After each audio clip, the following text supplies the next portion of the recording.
Hey, everybody, welcome back to the podcast. You're listening to the longest running superhero role playing game on Earth. I'm your host, the Game Master, and this one's not going to be scripted. This is just going to be me kind of talking off the top of my head about a campaign that was very chaotic and kind of all over the place and very unorthodox.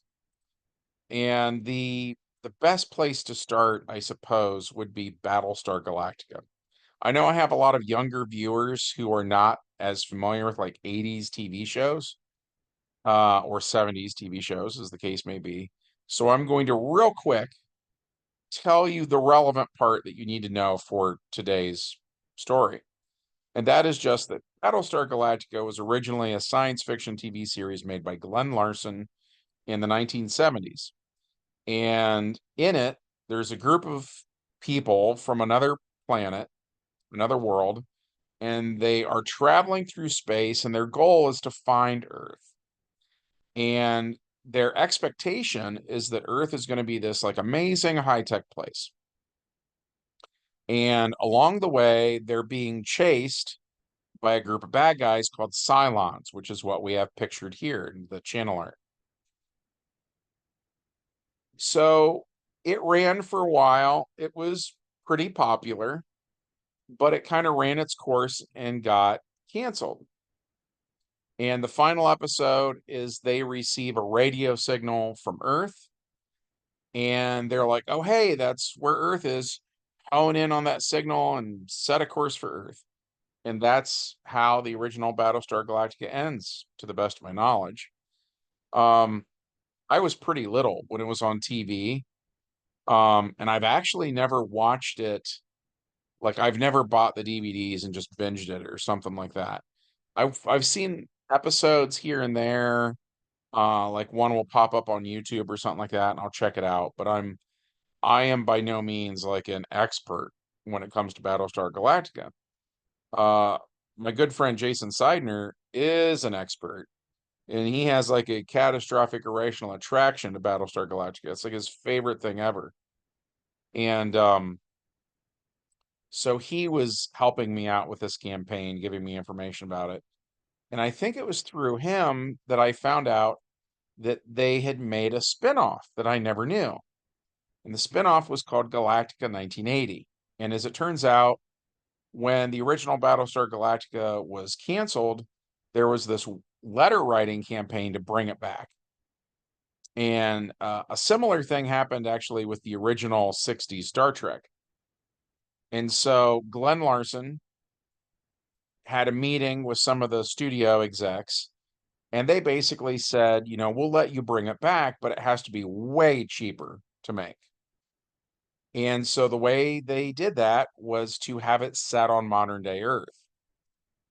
And what I had always assumed is with Battlestar Galactica, because they all had names like Apollo, or like the captain's name was Adama, which I think was supposed to remind you of Adam, as in like the Garden of Eden. But a lot of them had names like uh of Greek gods and different characters from mythologies and stuff like that. And so I assumed they were doing a Chariots of the Gods, ancient aliens kind of thing. Like when they showed up on Earth, it was going to be a long, long time ago. And so I was very surprised that they get there and it's 1980. But again, they wanted it to be cheap, right? They don't have to build like a sci-fi set. Don't have to build like, I don't know, the Roman Colosseum or something like that.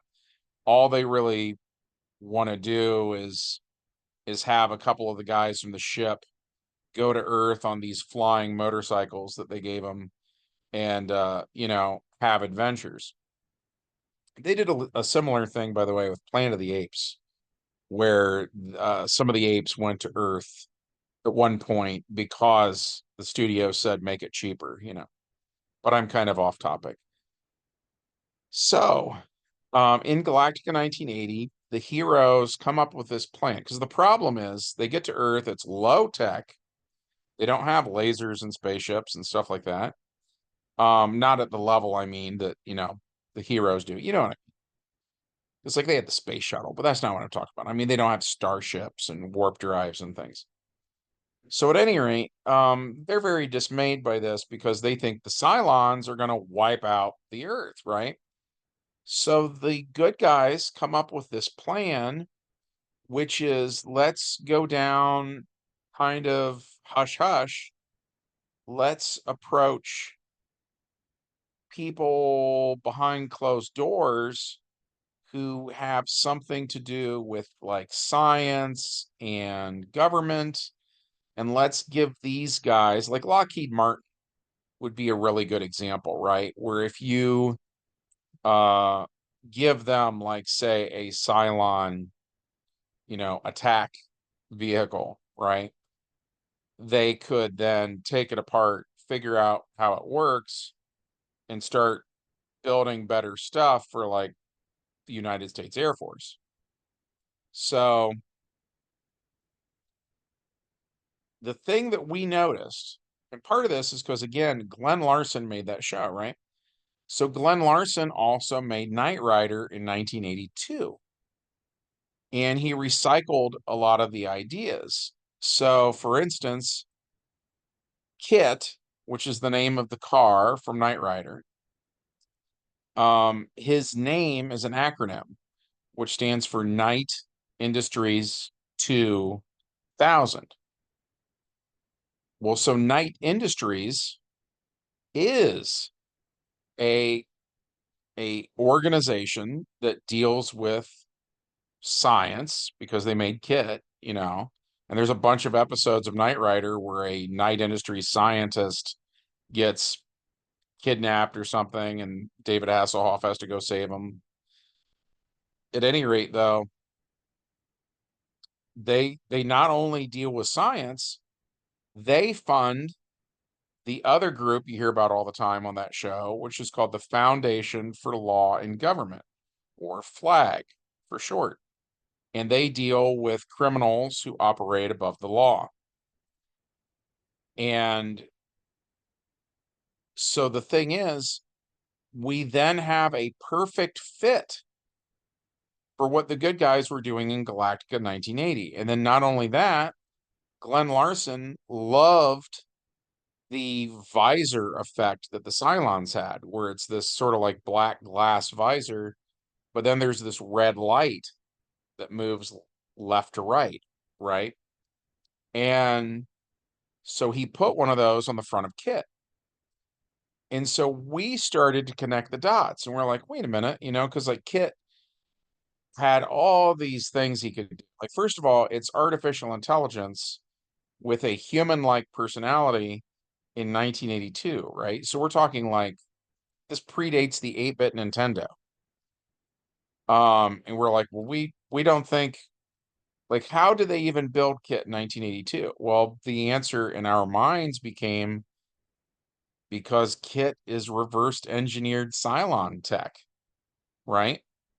So then the starting point for this campaign is 1980.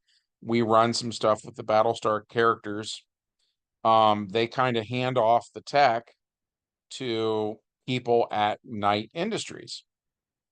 And it takes Knight Industries a year, but they finally build their first functional prototype, and it's called CAR, KARR, which is Knight Automated Roving Robot, if I remember correctly. But so CAR is bad. And the way we spun it was he basically is kind of a Cylon. That when you're using these, Cylon ideas to build the thing, the first one turned out like a Cylon. So it was a bad guy. And on the show, they kind of gloss over this. Like it's just a line of dialogue. And they basically say, yeah, he didn't work out. So we threw him in storage.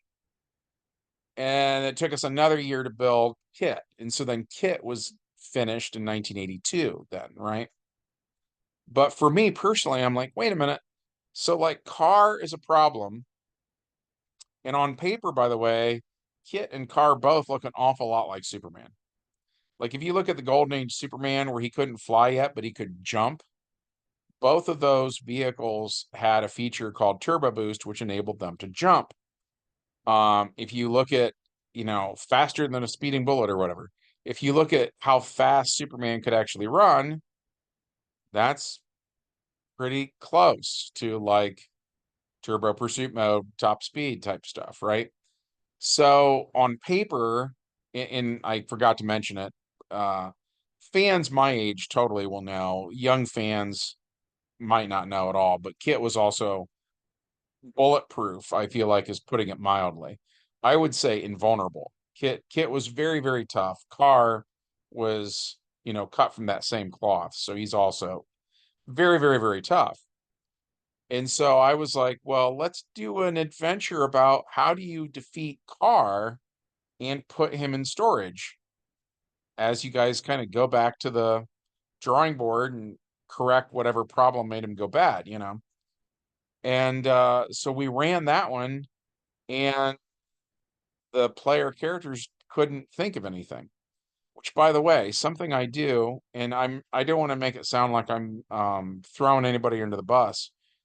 Whatever you like to do when you are playing a game, I mean, more power to you, right? I'm never going to tell anybody how they should run a game or any of that. But I know a lot of people who, like, let's say they're playing Dungeons and Dragons, they'll do this thing of like, oh, I want the heroes to search the room and they're going to find this secret door, and behind it is this potion. And the person who drinks the potion is the only one who will then be able to defeat the main bad guy at the end of the dungeon, right? And I have seen that so many times over the years. And what I don't like about it is the whole reason I'm playing a role playing game is so that I have some say in the outcome of things. If you've already decided how the bad guy is going to be defeated, I you've taken all my power away from me, right? And like if I'm just going to experience a predetermined plot, then I'm just going to go watch TV instead because I don't have any say there either, right? So, in for me, and again, this is just me. I feel like predetermined outcomes defeat the entire point of a role-playing game, right? So I didn't decide how they could defeat Carr. I thought, well, these guys are scientists, and one of the deals with Kit and Carr is they have something called a molecular bonded shell. There's an episode where the bad guys know the formula to the molecular bonded shell, so they come up with kind of a counter formula that breaks it down, and they put it in a truck that is supposed to be like cleaning the streets. And so when it drives by Kit and sprays him, it it breaks down that chemical that made him invulnerable. And so I just kind of assumed they were going to do something along those lines. They did not. um they tried all sorts of stuff. I can't even remember what all they tried now, but none of it worked. And so unlike the show where Carr goes in storage until later he busts out and is a problem for Kit to deal with, in our version, Carr just sort of runs away. And Carr's whole deal was self-preservation. When they make Kit, they kind of invert that. And so Kit's whole thing is saving the lives of others. But Carr's whole thing was kind of like looking out for number one. But we thought Carr, in terms of his motivation, might not seem that evil because he just sort of doesn't want caged. You know what I mean? But like we thought Carr could actually just go park in the middle of the desert somewhere and be perfectly fine with it because he didn't have like human desires. So at any rate, Carr runs away and we just kind of said, well, yeah, you guys failed, but he's not like out killing people or anything so let's move on with the campaign, in other words. And and then I brought in some Cylons, and my approach with the Cylons is I would have it be one at a time, and I would really, when I was writing that game session, I would think of it like a Terminator movie. And like you don't just punch a Terminator a couple times and it's out of hit points and it's done and gee, wasn't that easy. You know what I mean? Um, Killing a Terminator is like a whole movie long ordeal. So that's how I made the Cylons. And my players weren't really that into that. And so they wanted like fist fights and stuff, and they weren't really liking what we were doing. And so then the whole game, it just starts to lose focus. And I think the first, well, I shouldn't say the first moment, but one big step on that journey to the death of 1,000 cuts, so to speak, is that one of the players said, "Hey, you know who else is running around in California in the early 80s? The A team. I want to be Mr. T." And I'm like, "Oh, okay. Like, why though? Like, is Mr. T going to reverse engineer alien technology?" And they're like, "No, but but you can accommodate me. You can think of something." And I want to be Mr. T. Well, then somebody else wants to be Colt Seavers from the Fall Guy. You know what I mean? And it just slowly became less and less about what it was originally about. And I can't even remember now who all we brought in. Magnum PI was involved. Um, and that was weird because Magnum PI is psychic, and most people don't know he's psychic. There's this episode of Magnum PI, which I have binged. I did that over the big shutdown a couple years ago. I'd been meaning to do it and hadn't done it. At any rate, so Magnum PI is a Vietnam veteran with PTSD. And a big trigger for him is fireworks on the 4th of July. So what he does every 4th of July is he gets in a little boat of some sort. I can't remember if it's like a kayak or a canoe or what it is. It doesn't really matter. But the point is, he just paddles out like as far as he can away from the sounds of the fireworks.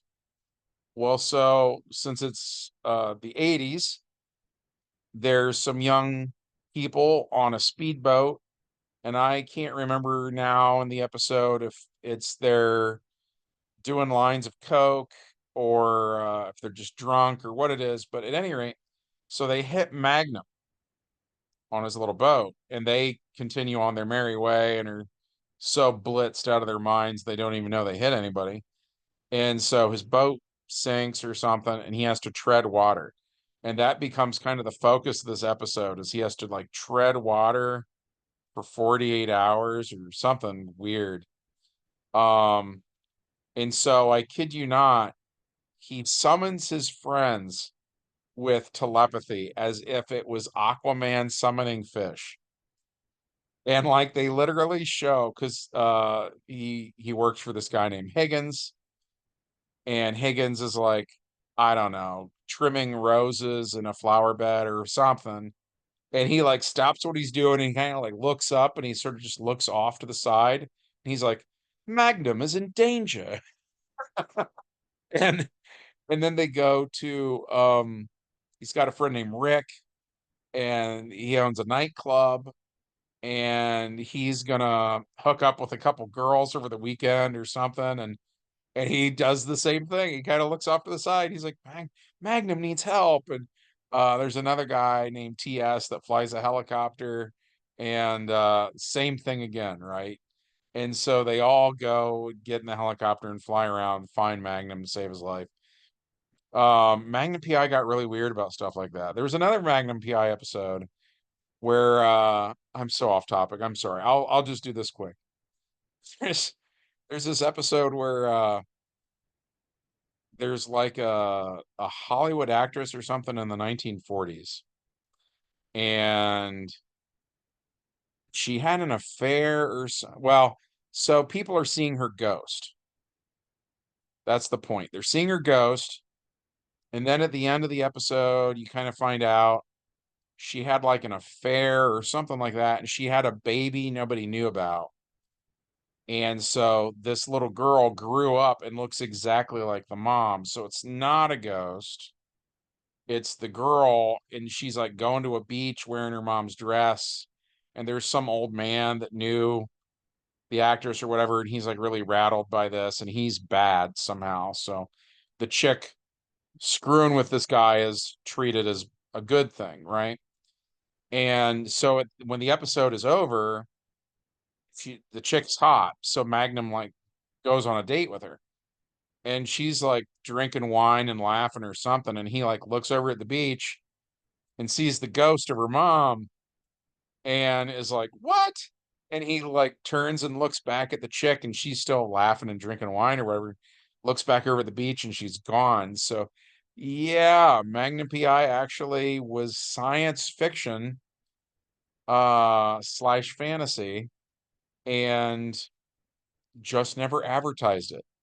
So, yeah, someone played Magnum is the point in the game. The game then became just, let's think of more and more of these.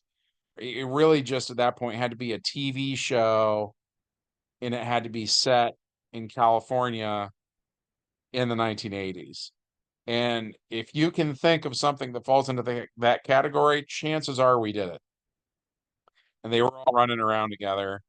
And at the end of the day, they just totally forgot about what they had started doing in the beginning, which was preparing for the Cylons. The Cylons never show up. So I don't know if Thanos snapped them with the Infinity Gauntlet or what, but um, it was just to be real honest, it was just a game that, just derailed. It got weird, and for our gaming group, we'll do stuff like that sometimes. Like we'll do superhero stuff. We get burnt out on it. And it's not that we stop doing it. It's just we do this other thing then on the side, to have kind of an alternative. And it just got to where they were like, nah, let's just go back to what we were doing. Let's just do the mainstream superhero stuff. And if I remember correctly, I can't remember now who it even was. It was some bad guy from a TV show. And the thing is, most of those guys are only around for a single episode, right? They don't have a lot of recurring villains like comic books do. But so it was like some throwaway bad guy from, I don't know, an episode of Knight Rider or something. And he kind of was getting the best of the heroes, and they couldn't deal with them and so on and so forth. So that was one of the things with shifting gears was, hey, let's all make superheroes. And then it was, let's go find that guy that was too tough for our like normal, like human guys to deal with. And we'll go have our like powerful, super strong flying laser shooting guys like go whoop this dude. Um, yeah. So that was that. Um, I see normally at the end of these videos, I sort of say I enjoyed it. Um, it was a mixed bag, if I'm being real honest. I enjoyed parts of it for sure. I liked I liked doing stuff that was kind of like taking old TV shows that I am nostalgic for and maybe fleshing them out a little bit more. Like I said, the thing about how did they catch Carr, or what was that about? Like what went down exactly with that whole thing? Um, so doing that sort of thing I thought was cool. Um, when we changed gear, I feel like now if I was doing it now and my players came to me and said the same thing, I think now I would kind of say that's not what the game we're playing is about. And if you guys don't like what it's about, that's fine, and we can stop. And if you guys want to do this kind of like 1980s League of Extraordinary Gentlemen kind of thing instead, we can do that instead. But you know, they're different games, and I think trying to shift gears from one thing to the other, that really kind of messed it up. So, at any rate, though, that's it for this one. Hopefully, you thought this was interesting.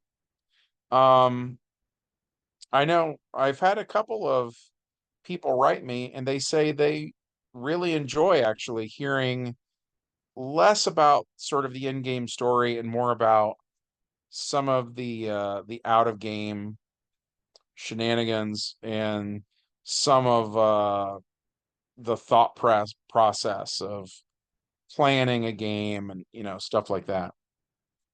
So on that level, I hope that you guys enjoyed this video. I always hope you enjoy the videos. I never make a video where I'm like, man, I am gonna make the most boring, hated video you've ever seen. Just you wait. So yeah, I hope you liked it. Uh Before I end it, of course, as always, um, smash that like button, subscribe, ring the bell so you know when we upload more stuff, and leave a comment. As far as I can tell, comments actually are what help the channel the most. And I've noticed that the videos with no comments, um, fewer people discover that they even exist. So even if your comment is like, I am leaving a comment, that's still helpful though, right? That still helps me out. So I hope you guys do that. Also, I just love hearing from you guys. You guys are awesome. There's a million other things you could be doing, and you're here listening to me prattle on instead. So that's pretty awesome. At any rate, that's it for me for this one. From everybody here in my gaming group, we all hope that you have a good one, and we'll see you in the next adventure.